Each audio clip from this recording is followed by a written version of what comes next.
The Dying Man by Nasrullah Khan. For many nights when I return late, I've found a donkey lying at a dark corner of a dirty street. One front leg is broken, and I am sure he cannot move. Always I make a plan to do something for him, but in the morning I forget. Both my own legs are fine, and I have to do a lot of work to survive until my front leg is also broken. There is something more to this donkey. It bears a remarkable resemblance to Husani Pawali. Who is Husani Pawali? Well, let me tell you the story of that man. When I learned the first 10 numbers, I came to know that Husani Pawali was a human being. Though it is the study of humanities that enables us to recognize man, in my case it was mathematics, which enabled me to identify humans. My father first tested my studies by asking how many animals were in our courtyard. I replied confidently, 9. No, there are not 9, my son, my father retaliated with the same confidence. But according to my learning, there were 9, and to prove the truth, I started counting on my tender fingers.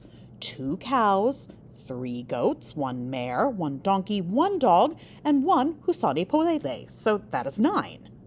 Father laughed and replied, but Husani Poele was not an animal, he's a human being like us. But I did not agree with Father. How could Husani be a human being when all the time he remained with the animals? The dispute was not settled between father and son. Therefore, the case was presented in the court of grandfather. All the family gathered there, and the final decision was announced. Husani Poele was announced as a human, and I lost the case, but 1 rupee was given to me for my strong argument. That night I could not sleep because my tiny brain was not ready to accept the fact that Husani was a human being. Questions were storming in my mind. If he is a man, then why does he not live like us? Why does he always remain with animals? He even sleeps on the ground among those animals. Not finding an answer, I slept, and in dreams I saw him barking, eating grass, walking like a donkey. Husani Poele was the only servant of our big family. His mother died when he was only 10 years old, and nobody knew about his father. His mother never revealed that secret. At the death of his mother, the other Poeles drove him out of his home because he was a whore's son. The Poeles were the untouchable people of the village, the lowest of all castes. They earned their livelihood by doing mean work like fetching water and weaving shawls. Husani was even unacceptable for that low-caste community. When all the Poeles dragged him out, my grandfather, who was the chief of the village, brought him to our home. Since then, Husani lived in our home. Our village was at the foot of hot and dry mountains. Due to the very low water level, our land was not fit for agriculture. There was only 1 well in the village for the huge population. Husani had to get up early in the morning to fetch water because still early in the morning he had to graze animals in the far-off fields. I never saw him at home in the daytime. At sunset, he would appear in the village with his drove, riding the slow-moving ass. Due to his big front teeth, he always looked like he was smiling. The extreme weather of the region had made his color like burnt black stone. While sitting on the ass, he looked like a man of the old Stone Age, the initial developed human from the monkeys.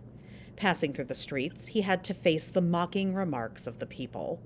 A few rascals had even spread the evil rumor that he had some illegitimate relationship with the ass. They would call, "Hey, Husani, the ass's movement shows you've made good use of her today." One would say from the tea hut, "No, no, friends, do not say like this. This ass is the only sister of Husani. How can he do it with his sister?" Husani would offer only laughter in reply. There was a mare, too, but he never dared to ride that. I am sure he was not allowed to do so. He was a Poele and was born to ride donkeys. In the evening, I would stand at the big front door of our courtyard to see him. At a distance, I could see him coming down from the Black Mountains with his slow-moving animals, like a ragged line of retreating troops.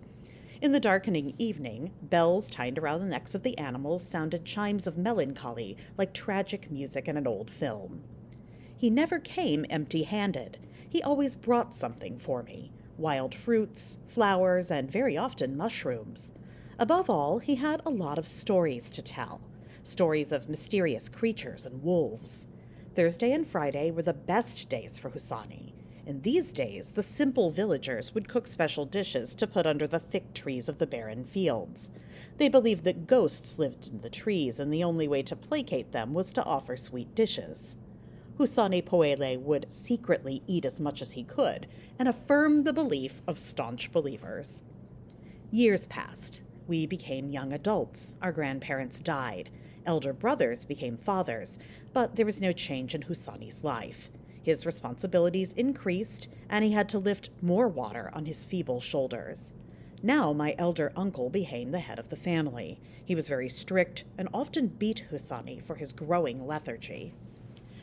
A strange change occurred in his personality. He started wearing very neat clothes.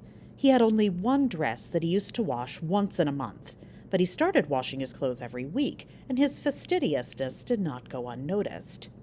He was in love with one of the beggar's daughters. They lived outside the village and were even more detestable than the Poeles.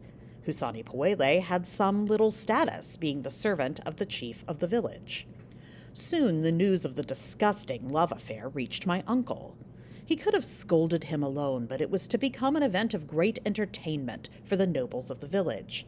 The issue was to be decided in the presence of all. At night, all the nobles gathered in the big sitting room of my uncle. Husani was sitting on the earth in the center of a crowd. "Well, Husani, is it true that you are in love with the daughter of a beggar?" said my uncle in his heavy voice. Husani did not reply and sat silently with his head bowed. "His mother was also a great lover," said one of them, and there was great laughter. Now there was a rude session in which they narrated dirty jokes about his mother. An old man said, "We owe so much to Husani's mother. She was the teacher of our youth. She was sharing the violent burden of youth." Husani's love wilted and died under the stifling laughter.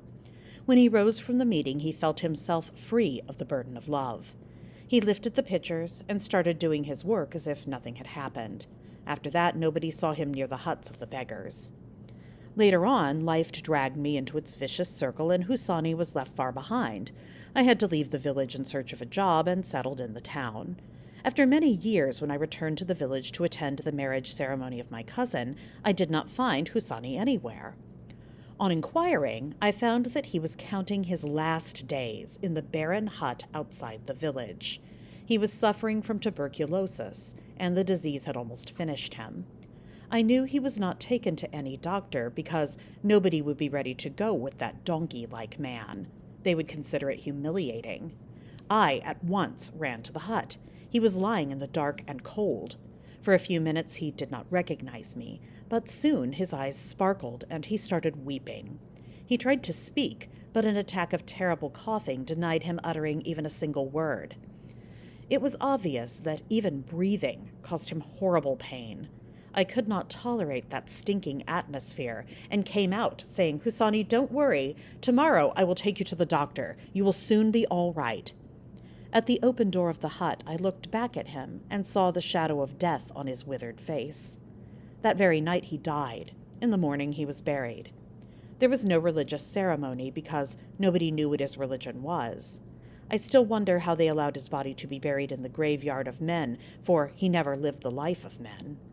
Now, after so many years, this dying donkey has refreshed that forgotten image of Husani Poele.